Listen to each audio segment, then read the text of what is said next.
what is your opinion of social media and its usage by your generation? And we can just kind of talk, it doesn't have to be in a particular order. I think it contributes more to like isolation because people are more focused on using their communication through like a computer rather than going out and exploring the world. So yeah, hopefully it's I think social media also weakens like communication because you aren't sure if a person is joking or very serious. Although you have those little anagrams like LOL and smiley faces and whatnot, it's still kind of impersonal. You're not really there with them feeling that emotion that they're feeling. Yeah. Right. If it wasn't for social media, I wouldn't know what's going on in half of my friends' lives.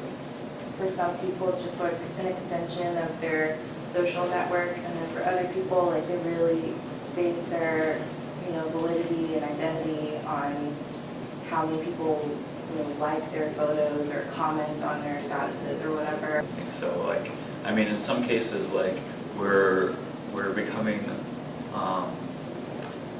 a little more imperative, like actual like conversational person, because on Facebook you can measure what you're about to say, sort of like not necessarily just say it right away. You can think about it for a little while and get back to them in like a minute or two, and when we're in person, we're expected to be a lot quicker, and that way we're sort of becoming maybe a little slower. I don't know, but I don't actually I don't think social media takes away from human interaction. Like, I'm not like avoiding someone because I'm like, oh, I'll just hit them up on social media.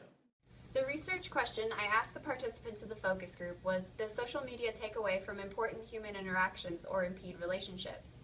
The focus group was very responsive to the various questions posed, and they did an excellent job of jumping off one another's ideas to offer very well-rounded ideas about the topic. In general, the group does not believe that social media is actually impeding normal human relationships and interactions. They do, however, identify several important aspects of social media that directly impact their lives. They recognize that it can be easier to make conversation on social media because of the technological barrier, which allows them to think for as long as necessary before developing a response.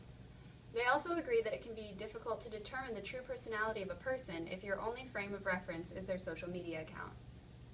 Another interesting point made is that it might be easier to have in-depth conversations over social media, but if that's where such a conversation begins, it's difficult to determine how and when it is appropriate to carry it over when you encounter that person in real life.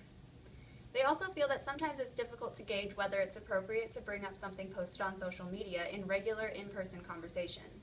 Good aspects of social media agreed upon by the participants are that it allows people to easily stay in touch with friends and acquaintances, and that it allows people to show sides of their personalities that they might otherwise be afraid to in the real world. Overall, they view social media as a river that will go on with or without them, but that there is an expectation for them to keep up with it, to remain relevant, and to leave their mark on history.